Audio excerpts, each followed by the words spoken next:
Hello. Welcome to Why Not Both, the podcast all about how our multiple passions and interests shape our identity and our lives. My name is Pam Schaefer, and I am a musician and therapist in Los Angeles, and I also happen to be your host. This podcast is produced by Laura Studeris, and for this season, we've partnered up with Under the Radar magazine. If you like what you hear, you can hang out with us on social media. We are on Twitter and Instagram at WNB the podcast. And if you really, really like what you hear, please support us on Patreon. We are under Why Not Both podcast. When you join our Patreon, you get a whole bunch of really cool behind the scenes stuff and you get to chat with us. And that's pretty awesome. Thank you so much for your support, and I hope you enjoy our interviews. For this week's episode, we got to virtually spend some time with the inimitable and wonderful John Grant, and I hope that you enjoy our chat. Your home looks lovely. Oh, thank you. Yeah, this is where all my records are. Ooh. I was just looking at one that I haven't listened to in a while, and I'm going to, because it has a couple of Cabaret Voltaire tracks on it that I really like. Oh my gosh, I have not heard Cabaret Voltaire in so long. This has about a couple of real beautiful ones on it. And it's got, I've never seen the movie, but it's probably how Viggo Mortensen and Exene Cervenka met or something. Wow. Because it's got both of them in it. Yeah. Oh, powerhouse. Seriously. I was like, where did you find that record? Well, I mean, I had it on cassette in the 80s. In like 86, and I wanted to have the vinyl, when I started collecting everything again. And I think it's actually a reissue, so it sounds pretty good. When did you start collecting vinyl? Well, I mean, I started when I was young, but then I just went to CDs, so I had tons of CDs. And then when vinyl started coming around again, I was like, that's not going to happen. Cut to, scene of me with thousands of pieces of vinyl. So I just buy vinyl all the time now. I mean, I haven't in the last year because, the income flow has stopped with not being able to perform and stuff. Yeah, that was actually... But it's a small price to pay to get a little break, I was going to say, like, of all things to collect, like, one, yes, vinyl is oddly expensive, but also two, it's like, you're paying for like a wonderful experience. Like, I love the act of actually just listening to a whole record. Totally. Me too. And I just love to have the thing because I want to be able to access it and I want to be able to have the big artwork. Yes. I love the artwork and I love to hold it and look at it and cradle it and whisper sweet nothings into the gatefold here. That's right. Welcome to Why Not Both, where we seduce records. Totally. So you're in West Hollywood? I am. What kind of a day is that? Sunny? It is. I suddenly was like channeling my inner David Lynch. I was like, it's sunny, 75 degrees, clear skies. Nice. Wow. How beautiful is that? 75? Yeah, it's been... Los Angeles does this thing where it like lurches towards springtime. And I think that people forget that like there are seasons in LA. I mean, one of them is everything's on fire, which is a bit unusual, but like being from here, like spring does this thing where it fakes you out. Like it's like, I'm beautiful, I'm sunny. And then it'll be like extraordinarily hot one day. Like it'll be like 90 whatever. And you're like, oh my God, is it summer? And then it's like, surprise, bitch, and then it rains. Like you're like, ah. Is that April? Yeah, like kind of April and May, and then June occasionally does like a June gloom thing, and then it really hits its stride with summer. But like it's very up and down, and so like the air pressure system changes, there's pollen, there's like all sorts of stuff, so everyone's kind of a mess like in spring because you think it's going to be nice, and then it's just like no, your sinuses are going to implode. Yeah, that's the good news. Yeah. How is everything going? You're in Reykjavik, right? I am, yeah. It's good. I'm just, starting this campaign, not too long ago. So just settling into that. And yeah, it's good. I was curious what it's been like because you mentioned not performing, and actually, I think that's the last time I saw you. I was with Abby Ramond at a church in Reykjavik, and I was sitting on the floor watching you sing. Oh, wow. Yeah, that was at Airwaves, I think in, gosh, I'm bad with time, and the last year certainly did not help with that. Yeah, I heard that. Logically, I think that would be like 2019. Wow. Yeah. Good show, by the way. Yeah, that's right. That's right. Yeah, that was interesting. Yeah. I'm sort of over singing in churches. I'm sort of like, but that's a cool one. I got to see Sinead O'Connor in that church too, Oh and I my really gosh. enjoyed that. It's a cool venue. But yeah, I'm over. I don't necessarily. I mean, if it's cool space, but they don't always have the greatest acoustics. They have very Depends. unique acoustics. Yeah. Yeah, I've noticed in spaces for worship that sometimes the acoustics are incredible and echoey and strange, and other times they're almost like oddly muted. Yeah. Very dead because of all the fabric and stuff. Yeah. Totally. What's it been like not performing though? Because you said that that was like a major factor. Yeah. I mean, it's been good, but it's a little bit scary to think about going back out there. And I'm sure it'll be great once I get going again, but it's I don't know, when you don't do this thing that you do for a living, it makes you think like, what, at least I was being productive and making a record, Hmm. um so it's not so bad. But I mean, you just sort of question your existence, like, why the fuck am I here again if I'm not doing this thing that I do? And Yeah. I haven't been one of those people that's been like on Zoom all the time with people, having salsa parties over Zoom and shit like that. Um, I've just been keeping to myself. So I suppose isolating through the darkness here in Iceland in the winter is, during that nasty, horrible election and the pandemic, it got Hmm. pretty dark for a while Yeah. in many Yeah. ways. It's interesting that you frame that within the darkness of being in Iceland because I think that people who haven't been there, like it's a strange darkness. It's not all bad, but like it feels like the phrase that came to mind was like spiritual hibernation because it's like you go outside and outside's like no, this isn't for you. Yeah, exactly. Yeah. Exactly. And you're No, like it okay. really is. It's a good way to put it. It does feel that way.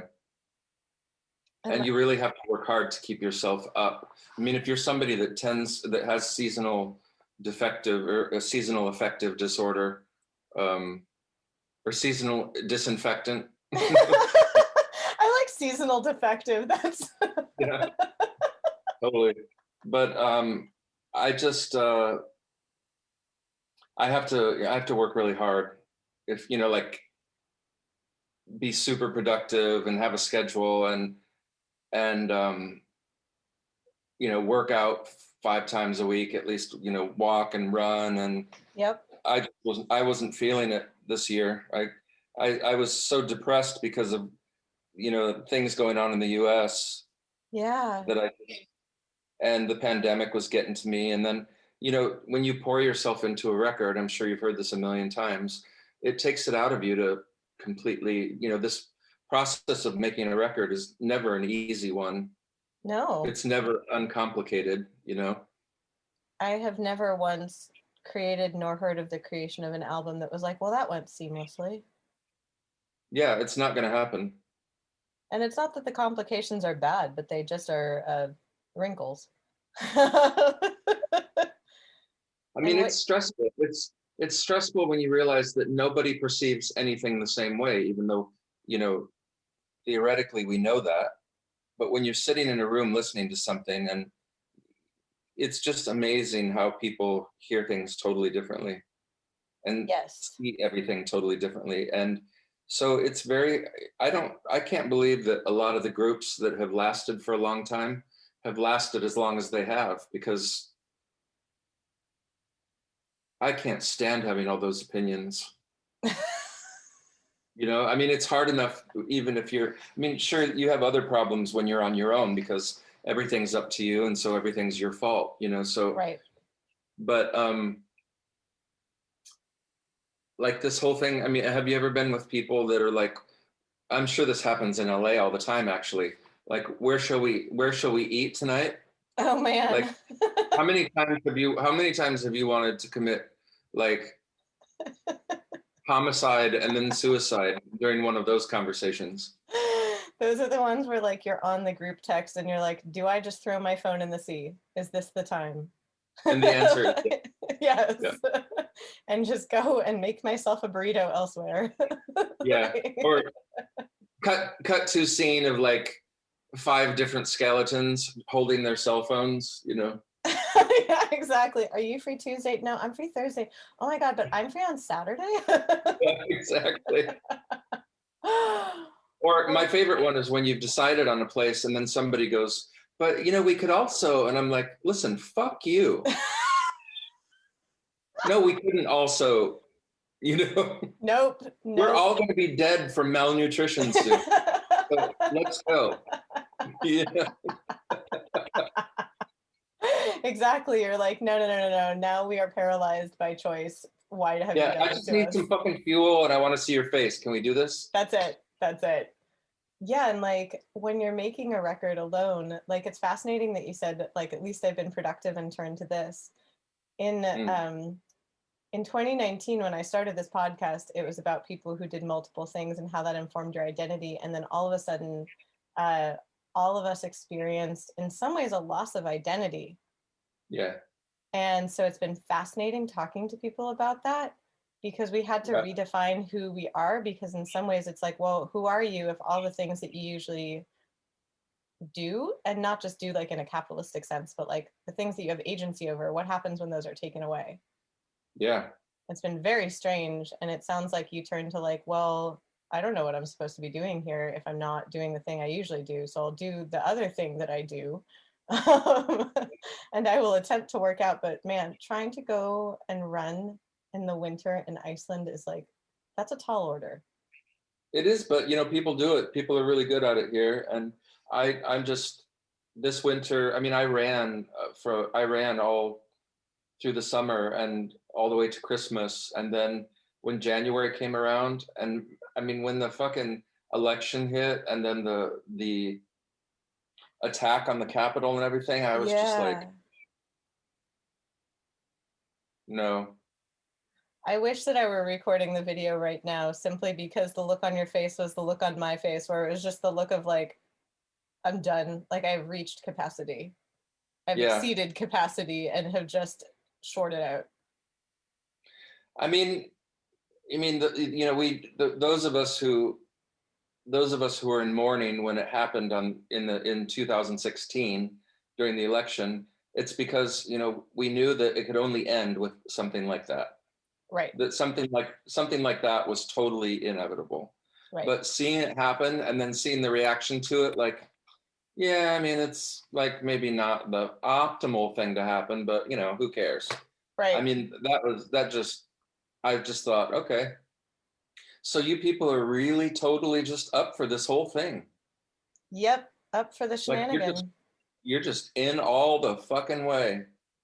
And it's like, I guess I knew that, but this is even worse, you know, Right. somehow. It's awfully Yeah. strange when I would say when you see the first of the bad things start to happen and you can see the logical end of the bad things, but if you express those, people are like, that's hyperbole. Yeah, that's not where that's going to go. And you're like, no, I really think that's where it's going to go. And not because I'm a pessimist, not because, I want bad things to happen. This just seems to be the logical end of that train. And then that thing Yeah, happens and people because are like, who could have seen? And you're like, me? I did? yeah, exactly. No surprise. It's like you put a boa constrictor in a room with a baby and go away for 3 weeks.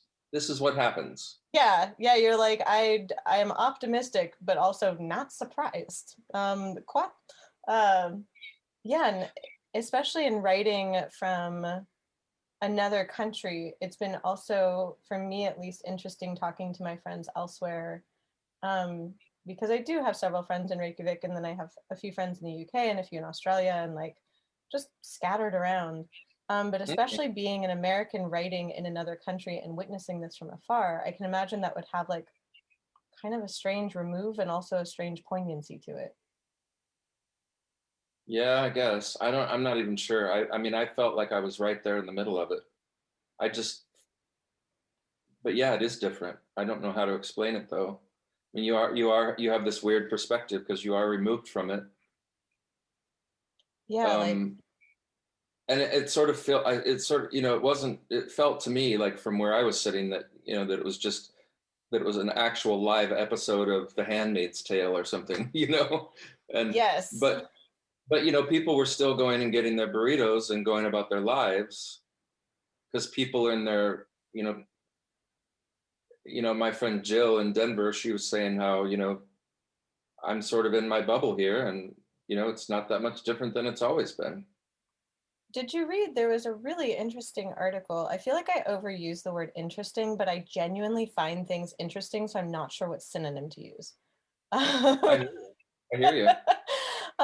There was an article about when there are like revolutions and government collapses, that for the most part, most people like go on living their daily lives because in a way, there's not really another option. It's not like you don't actually benefit from pausing necessarily.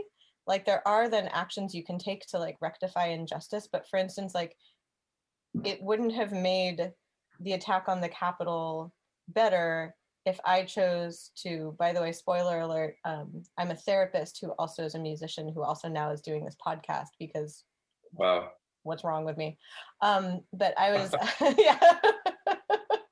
I was like, that's our name podcast about people who do multiple things. It's meta me dunking on myself. That's pretty awesome. When in doubt, craft your own reality to be as absurd as possible. But I was doing therapy sessions that day, and when I'm doing session work, I don't like check my phone or the news really in between because my focus is on my clients. And so I just kind of like in between sessions will like get up, get some water, like walk around, whatever. But like I kept getting these like pushed news alerts, and also like my clients were giving me the news each session. And so for me, it was like I thought it was just a surreal game of client telephone because the things that people were telling me made so little sense that I was like, right. What? That's wild. It was so bizarre. And like the thing is, I like thought I was like, is it better to not hold sessions today or like to hold sessions? And I was like, I'm not going to make this any better by not talking to people. I'm not going to make this any better by stopping what I'm doing. I'm safe in my home, thankfully. And so it was a weird dichotomy of like, well, I guess I'm going to keep going with my day because the other option doesn't actually seem productive for me or anyone else. But like it puts you in this weird liminal space of like, well, what do I do? There is a lot to be said for keeping busy, although I don't think that should be a life motto, but it certainly is good in certain situations. Yeah, and especially when you're talking about the isolation, I know that there have been various lockdowns within Iceland, but for the most part, like some of my friends were telling me that essentially last summer felt like quote normal, which I was like, well, tell me more. But did you find yourself like more isolated than usual in Iceland during this? Like, because you said you weren't on Zooms with people, but like, were you able to actually see others when you were working on this record? Like, were you recording with others? Were you recording alone? Like, what actually was that process? Yeah, I mean, I had Kate LeBon producing this record, and she was here Oh, sweet. in Reykjavik, and so she brought with her her close friend and engineer Samer Kuja, who lives there in LA with you. Mm-hmm. And although I think he's in Wales with her right now because she's finishing another record, but it was the three of us basically, but we would go to our separate corners in the evenings because, after you've been with somebody in the studio all day, well, you don't want to hang out with them all evening necessarily. Yeah, you need a pause. Especially when it's sort of a long haul and you got to, plus, I mean, it was just, we started on March 1st last year. So Oh my that's when God. everything was kicking off. So they had just arrived, and like Stella Mozgawa from Warpaint was playing drums on the record, and she showed up and then had to leave the very next day, unfortunately, to go to Australia. No. That's where her family was, and so she did her stuff long distance. Yeah. But I used a lot of, so that was great that she was still able to do it. I mean, she's a badass. And she and I was sad that she had to leave because we hit it off, Aw.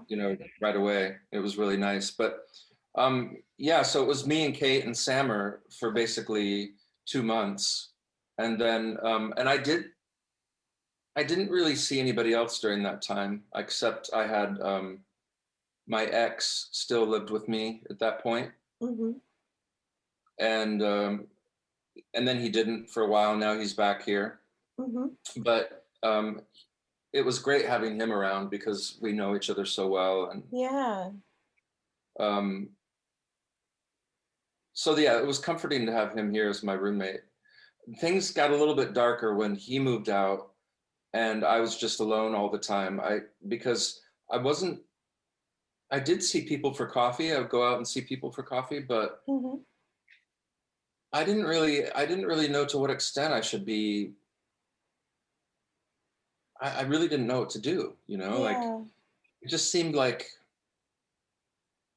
people were just doing whatever the fuck they wanted to, except, you know, people weren't very great. People weren't great about their masks until they finally were like, they have masks mandated everywhere. So if you want to go into a place, you have to put on a mask. Mm-hmm. But Mm-hmm. then you take it off when you get to your table, that thing, if you're like in a coffee place. Yeah. And I Yeah. just, I just think to myself, well, I guess I don't know. I just feel like the only way you can really be sure is to just not leave your house. And that's not going to end well for anybody. You're right. Yeah, like I've been seeing, I mean, even in myself and in my friends and then in my clients, really everybody, it's very strange to have the things that are comforting, like seeing others, going to cafes, like things like that, that then those things are associated with danger. And now we're told that in some ways they're safe, but trying to reconcile things that were nice were then made of danger, but are now sort of nice. It gives you this like you said, this like mixed bag feeling of like, do I just stay in my house? Yeah. And it's Yeah. not just danger to yourself. It's like, I don't know about you, but like one of my primary concerns throughout this was like, I don't want to accidentally harm someone else, like through my actions was my main thing. That's the thing. I think that's how everybody felt mostly. It's like people weren't worried about getting it as much as they were giving it to somebody else Yeah. that they really cared about. Yeah. Like, and that's interesting about, like then what happens when you do isolate at home, which in some ways, like, it's good to make a home in yourself because, well, you're with yourself all the time. So it behooves you to do so. But like, it's also nice to venture outside of your home. It's necessary, yeah. Yeah. But Like, I mean, and so for a while I was good because I was going out and running a few times, several times a week, 3 times a week. So during the week, Monday, Wednesday, and Friday. But then when my ex moved out, because he was going to live with his boyfriend, who's also an American, and so I was on my own. And then I just sort of started really feeling, I think it was just the cumulative effects, because things really build up over that year as well. yes. And so this year, more than any other time, I felt like I didn't have any of the defenses that I might have had otherwise to keep on top of everything. And at some point I was just like, ugh. Yep. You're like, uh-huh. Yeah, because like all the things you'd usually do to kind of cope with things were taken away. Well, yeah, and also just, it just seemed like things were so dark out there, and people and no, I just can't believe the way people are talking to each other. Oh. I mean, can you? No, it's very it's very strange seeing, I guess, seeing so much anger. Like I did make a joke on my Twitter that I was like, I must be awfully boring to follow because instead of getting angry, I tend to just do research. Mm, Um, like that's I'm not great. really like the master of the hot takes. I'm more the, have you read these 5 scholarly articles? And so That's really good. I try. Um, I think that anger can be productive in that when there's been injustice done, like anger Yeah. is a good thing because it alerts you that something needs to be addressed. Um, Yeah. but I think that just like the sheer vitriol and anger out of fear is very detrimental. Mm, totally. I mean, I don't usually go looking for comment sections to read, but one does quite often if you watched a video and you want to see what people are saying about it. I just can't believe the conversations that people get into Right. that keep going on, you know? And then it's difficult, like as a writer, you know, especially I was wondering like when you finish the album, because as you described it as the year wound down, that then like it was kind of like this period of darkness. It's hard, like as a writer, I would imagine at least, to draw upon that well of, oh, well, what's swirling around inside of me? What's swirling around outside? How do I want to combine it? And if that's what you're writing about, I'd be like, oh, this hurts. Like, Yeah, yeah. Yeah, I mean, there's definitely a lot of strong feeling on this record. I mean, I'm really happy with it and proud of it. And, um, but yeah, I did feel like a bit of a rag doll at the end of it, you know. yeah. And it's nice that it's getting light here again. I mean, the light isn't totally gone until 11:30 at night here already. Yeah. All my friends, like I do love when it's springtime. I normally don't like follow that much social media because it doesn't feel good, but it does Yeah, feel really good when I see my friends in Reykjavik in the spring because everyone is just so happy. All the photos are like a leaf outside, it's yeah, green. like, like everyone is so joyous that it then I get vicariously happy. I'm just like, totally. oh, springtime has come. It's weird that the leaves aren't blooming. They're just starting now to bloom, and it's a little bit late Yeah, yeah, it was later than usual. Like, because summer started last week, and there's no leaves on the trees yet, so it's really weird. yeah, one of my friends literally posted a leaf. That's why I thought of it, as it literally was like the Yeah, one. I want to go to the volcano. It probably smells really weird. it Um, smells really good. yeah, so you've been to the volcano? I went once. Yeah, it was pretty bonkers and incredible, and it smelled like the wood burning stove in my grandmother's kitchen in Missouri. What? That's what it smelled like to me. Like, because Wow. I mean, it just brought up scenes from that kitchen immediately. Oh my There's just no other gosh. way to say it, you know? So it was really cool. Yeah, it was really beautiful. I love the smell of a wood burning stove, and it was freezing outside. I mean, Yeah. it was freezing cold, and it's not an easy walk at all. Yeah, I've heard it's a bit of a schlep. Yeah, it's changed as well. They've rerouted it because as the volcano, as new craters open up and everything. And at one point, you're going straight up the side of a mountain. Oh my And God. on the way down, it's so steep that you keep falling on your ass because, I mean, you can't believe the slope. That's when you start. I have no sense of dignity. I'm also very small, and so I don't have great balance going down hills because my feet are like child sized. I just crab Right? walk down. I'm just like, I'm using my hands. We are not Yeah, trying to, I will just otherwise slide down it as though I am on an imaginary sled.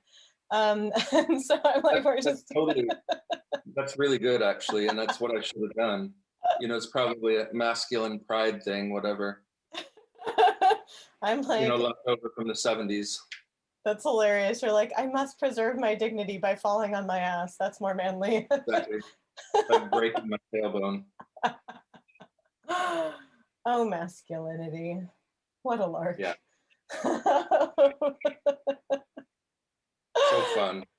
So delightful. Did you feel a kinship, I guess, like with Iceland, like, because you did choose to move there? Yeah, I mean, I just feel a kinship with feeling safe, and I feel like, I mean, I guess I'm a very sensitive person, but I feel like I can feel the anger in the air in the US and in Yes, Britain, you know, very much so. and I just feel like there's so much rage, and I feel like you can taste it, you know. And I That's, suppose yeah. that comes from years of, when I was younger being, I mean, I'm sure it has to do with PTSD and, having been spent most of my life, in a state of fight or flight and Yeah, hypervigilance.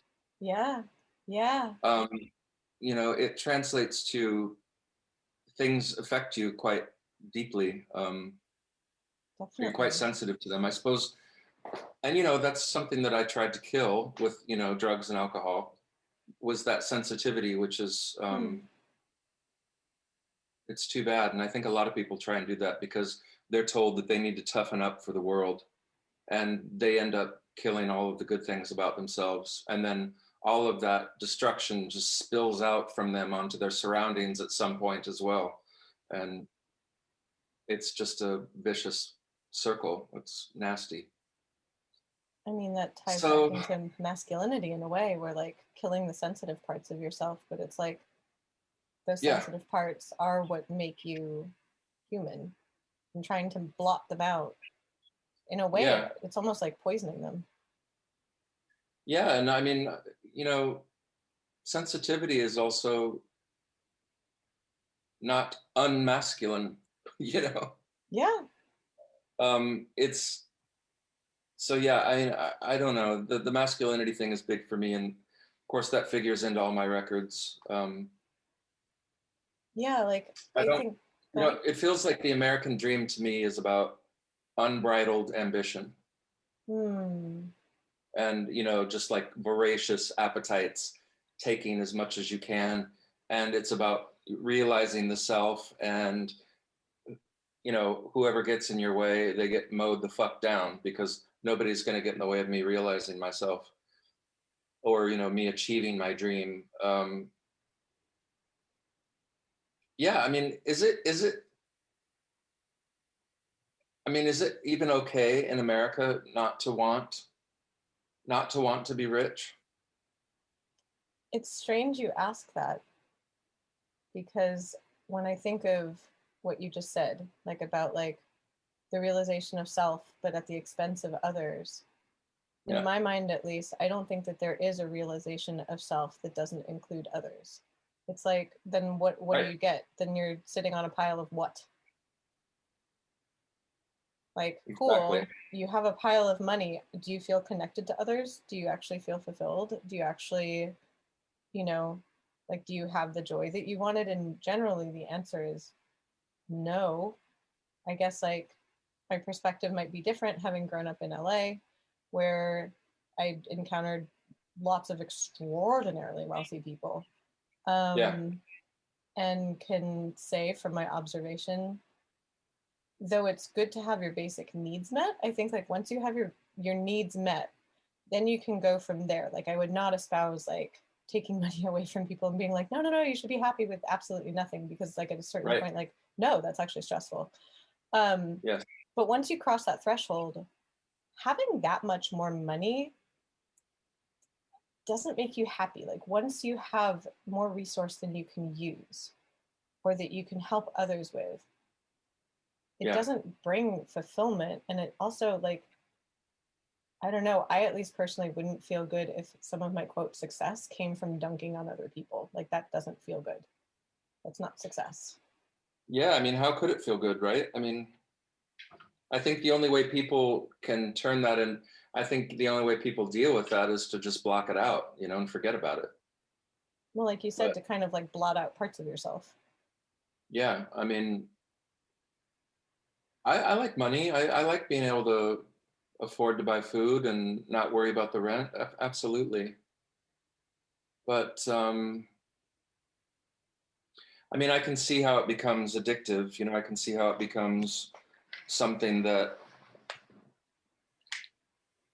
I can see, especially somebody like me with addiction problems. Mm-hmm. I can see how it can turn into a compulsion to just want to keep doing it, and more is always more. And yeah. but you know, I mean, I feel like I can be quite happy with very little.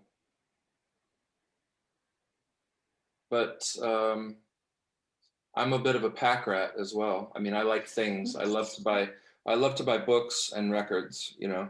Yes. Well, and that, like, those seem like your magpie objects where you're just like, yes, these are the shinies. Yeah. And I like to have cool cups to drink out of. Yes. You know, I really do. I like cool mugs, and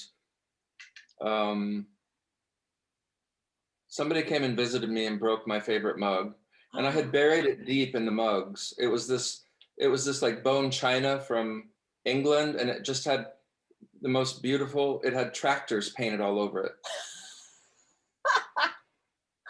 I enjoyed that dichotomy. It was this exquisite bone china cup, very big, like a big ass fucking teacup. Uh-huh. And then it had these beautiful renderings of tractors all over it. And I'm still grieving the loss of that thing. I can see that. What happened? Did part of it break, or did it like shatter? It shattered. I mean, when I came, you know, there was no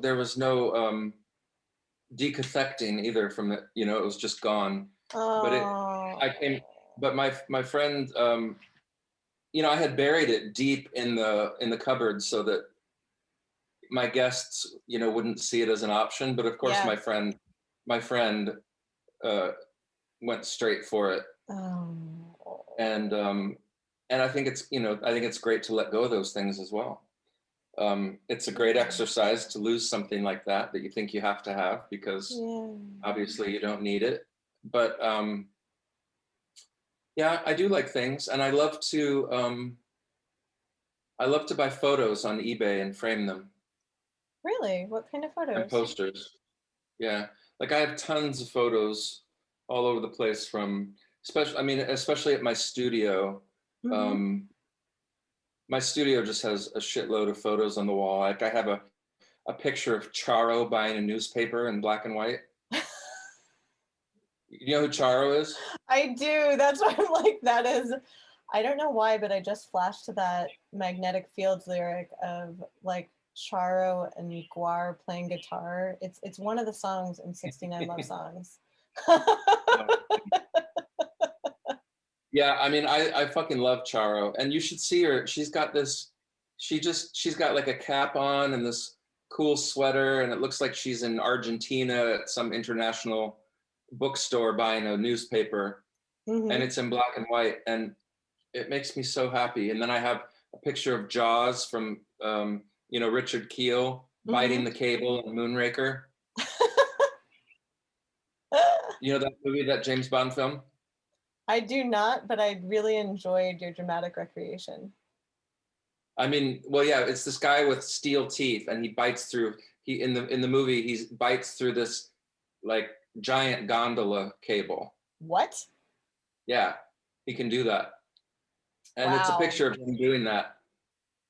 And I have a beautiful photo that I got from Cozy Fanny Tootie, you know, from Throbbing Gristle and Chris and Cozy, which is signed. And I have like Carrie, you know, Sissy Spacek and Carrie, like just you know, like going like the blood the photo blood spilled on her face, and just tons of things that bring me great joy like that.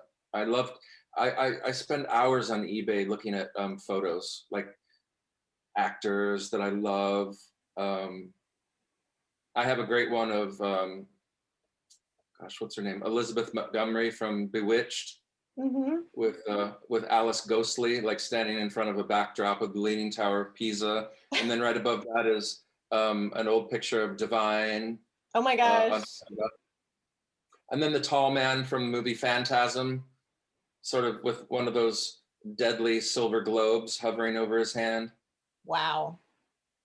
And so I have some black velvet paintings in there that I got in Australia, and some paintings that people have made for me. And like, I have 2 versions of this one I can show you.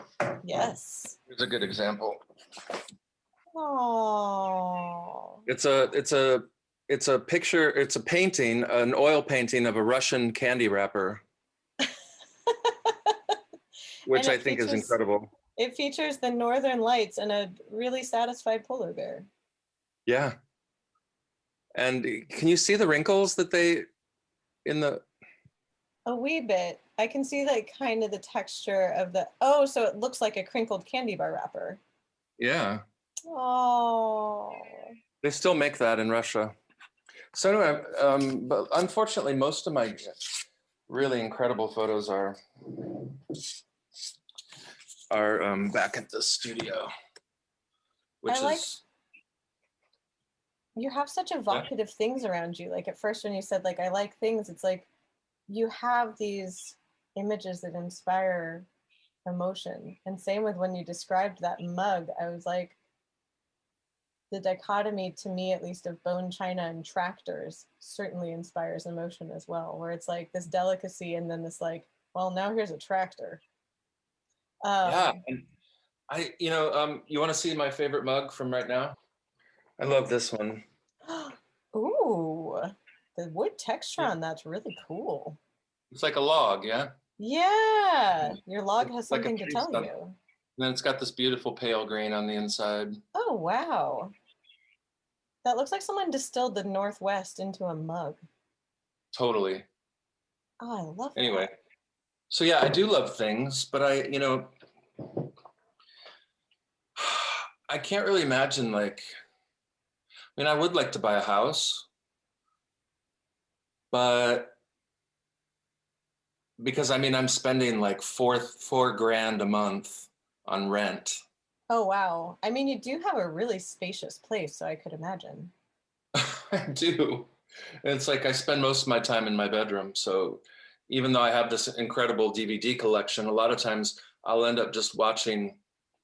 I mean, I'm a total movie freak. That's what I like to collect too. I like to collect movies. And books. Those are DVDs. These are all Blu-rays, and I like Godzilla, and I like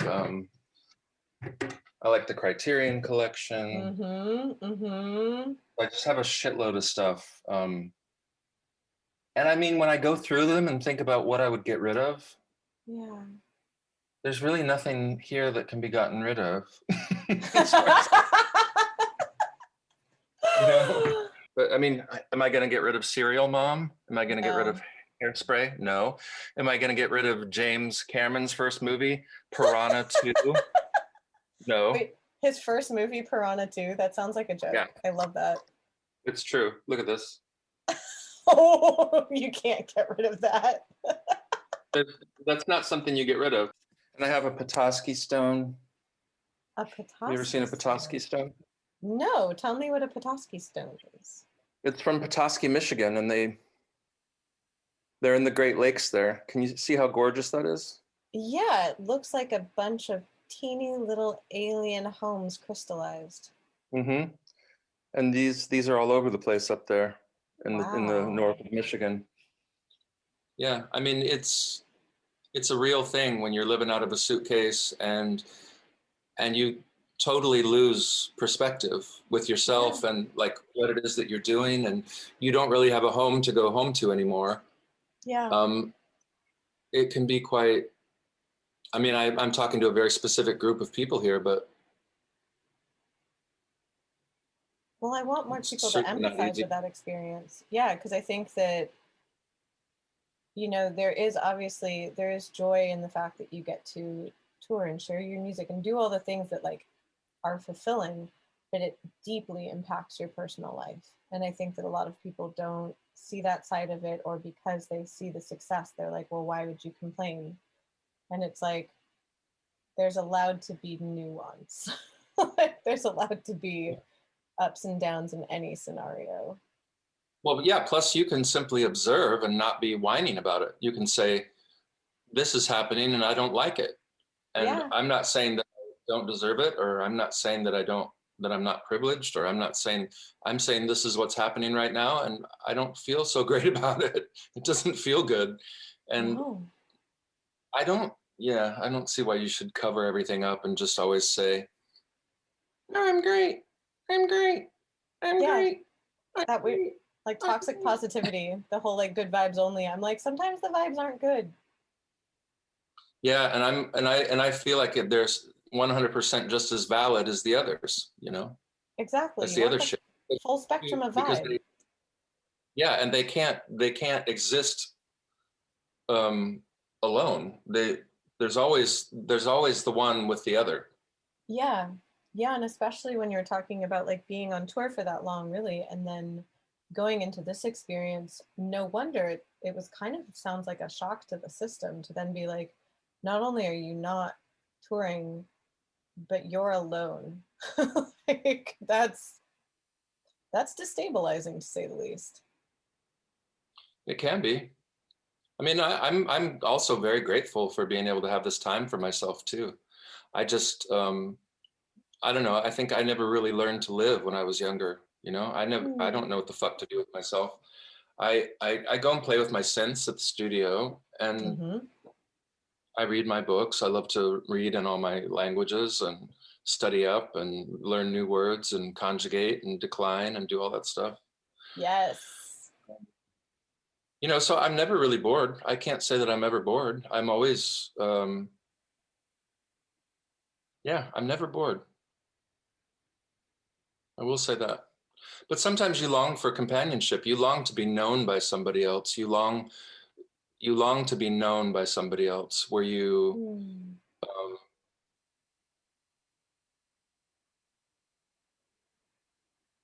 yeah, you know what I'm talking about. I mean, they Yeah. know you, and they know you outside of the context of your life.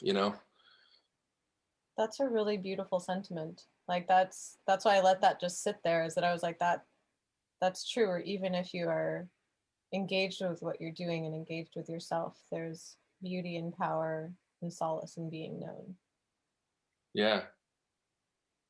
In speaking to you, it's been fascinating to hear what informed the record, but also kind of what informed this time on your own. And when you said like that you've been grateful for the time, I guess like my curiosity is like, you said that you're grateful. What do you feel like shifted during this time?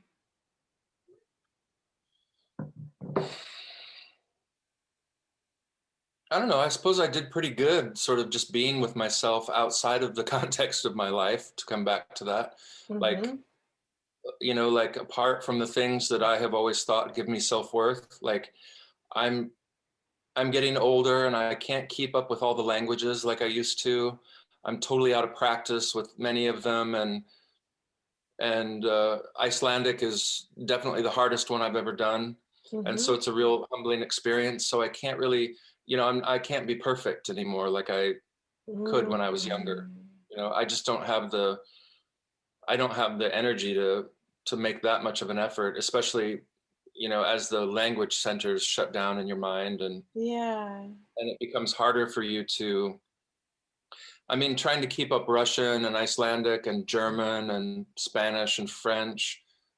They recently asked me to do, this video clip of me doing the interview over in 4 different languages. And I was like, you people are out of your fucking minds. I mean, I've been in Iceland learning Icelandic, which sort of it's even harder than Russian. It's more Yeah. complicated than Russian. And I haven't been in France speaking French for the last year. Right. Right. I'm not going to get into the political conversation in Spanish about the origins of rage. I mean, you know, you know, you know No, what I'm saying? that's a no. But I suppose that's the answer, is just sort of being okay with. Um, I suppose I'm shifting more towards, now that I can't be perfect. I can't control things the way I wanted to when I was younger. and being okay with that and saying, I have worth. I enjoy my company. I enjoy being on my own. I'm never bored. I'm fascinated by so many different things. I love this childish curiosity that I still have within me. And also, being able to say, there's a lot of things that I still struggle with, but I'm okay. And I can't do a lot of things the way I wish I could right now.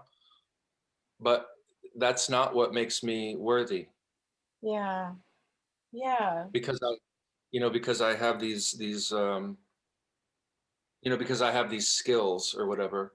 I just can't fucking keep up. And then I guess that's a lot of people experience this when they're getting older. I mean, I'm 52 now too. So, it's just things are changing. And I guess it's just this lesson that everybody has learned who gets old is that not everybody, obviously, but one notices that on the bus occasionally. But just, just being okay with who you are, and in spite of the fact that you're still hugely flawed, and like I never really learned to live. I never learned to cook. I never learned to do a lot of things because I was told so often when I was young that there isn't a place in society for people like you. You're not welcome. You're not welcome in the American dream, and you're not welcome in this society, and you're not welcome in this house unless you become something different. You are certainly not acceptable with just being who you are. I mean, that was a very clear message that I got over and over, over the course of decades. Yeah. So I think anybody that can it makes me an extreme optimist that I'm still just continuing to show up and try and still going to therapy, still talking to people, still curious, still wanting new perspectives, and still learning new languages, and still really trying to learn how to live and just make a place for myself in the world and take part in community, which I've never felt comfortable doing because I sort of I think this is with a lot of people who are sort of outsider-esque. It's just like, well, yeah, well then fuck you, I'm not going to take part. Right. And but you can't survive without other people, so you got to figure out a way to find your community. Well, and in a way, kind of like find yourself worthy and accepted within your imperfections. Yeah, I mean, I'm an extremely flawed individual I've got a lot of anger in me. I still feel a lot of hatred towards people who, towards the arrogance of people telling me who I am before I even knew what sexuality was, Um, and I say it. I say it. I say exactly how I feel in my songs. I say exactly what I'm feeling, which I think is great. It's sort of like my tiny little contribution. It's like I don't expect anybody to give a shit about my particular story, but the fact that I'm able to say my story matters, even if it doesn't matter to you, is really great. Well, and even just having that story be told, like I think that, at least in my view, having personal narratives is so vital because, like we were talking about when you were saying when you're working with people versus alone on a record, it's magical and terrifying how different all of our perspectives are. Yeah. And so being able to kind of collect those perspectives, like when you're showing me like your movie collection and things like that, each of those is like another data point of perspective that it's like, and diving into other people's perspectives is vital. Like that's part of connection to yourself and to others. And so by sharing yours, I'm like, oh, good. Like now we have more. Now we get to enter your perspective.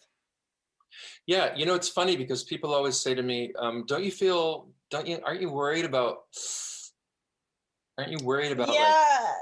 Yeah. being, Isn't that an talking overshare? about yourself, like sharing yourself to the way you do? And I'm like, I really don't. I feel like that's an extremely revealing question about you. I feel like because I mean, what do you mean? Like, am I afraid of internet trolls because I talked about being vulnerable? I mean, no, I'm not. I mean, there are millions of people out there that know what I'm talking about, and I'm talking to them. Yeah. So, Yeah. you know, that's all there is to it. And what's more, you know, because people have different perspectives, and you know, this may be detective of the obvious type shit that I'm about to say, but you know, it's people apply things to their own stories. They don't. No one gives a shit about your story. You know, Yeah. not. I don't mean that in a bad way. It's just like people are looking for ways to survive their own experience.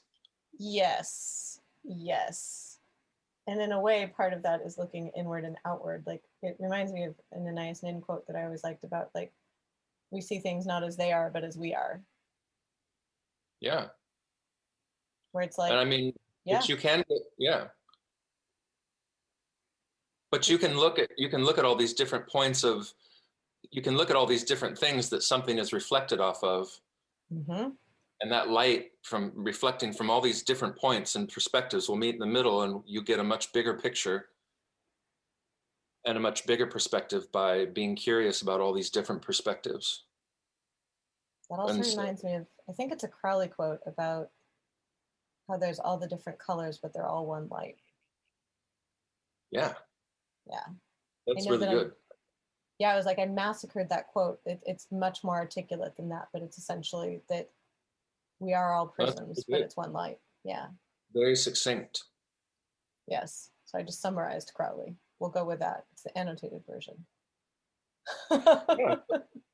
You know, I'm coming out of the winter, and you know, I'm doing fine.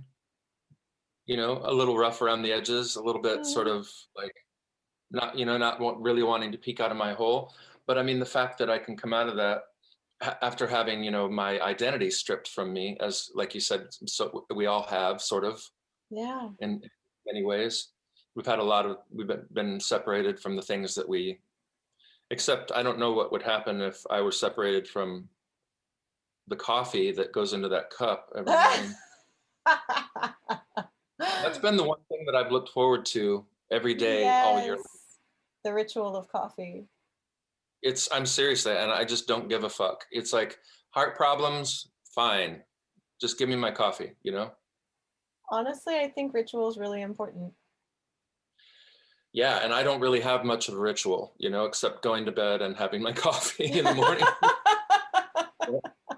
You know what? That means you have a nighttime ritual and a morning ritual. You are off to a fantastic start.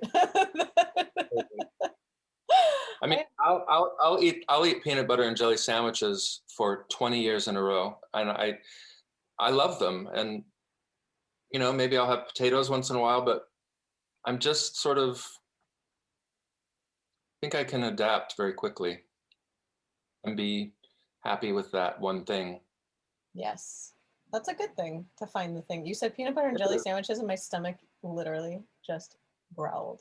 It was like, oh, our friend sandwiches? Right?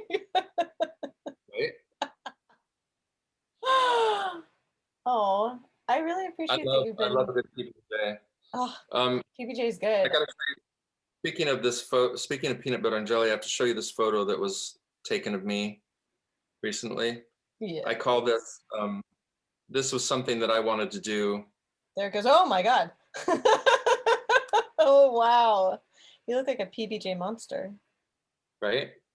Wow. It's like you've been chewed up and spit out and reconstituted. Yeah, yikes. How did Totally. you But how that's did you really fun. construct that? What's that? How did you construct that photo? What I was like, Well, that's wild.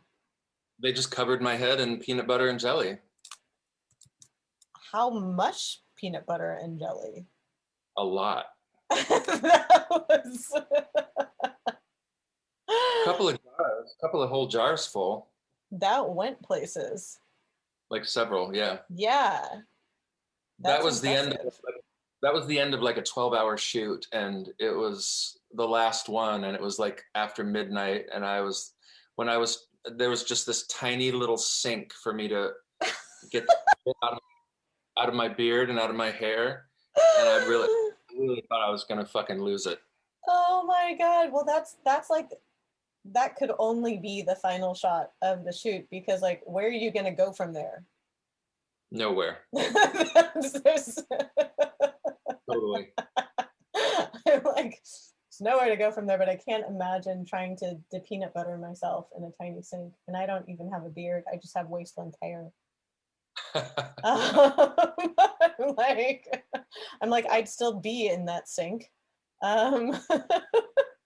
Thank you for being so generous with your time and with your stories.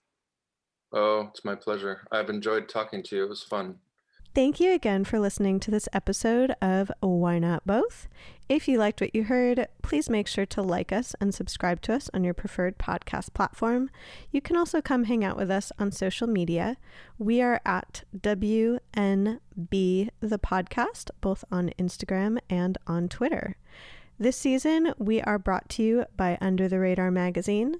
Under the Radar is a nationally distributed print, music, and entertainment magazine and website.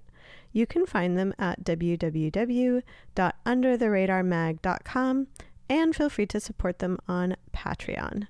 Extra special thanks to our producer, Laura Studeris, who is literally a rock star. Thanks again, and I look forward to seeing you next episode.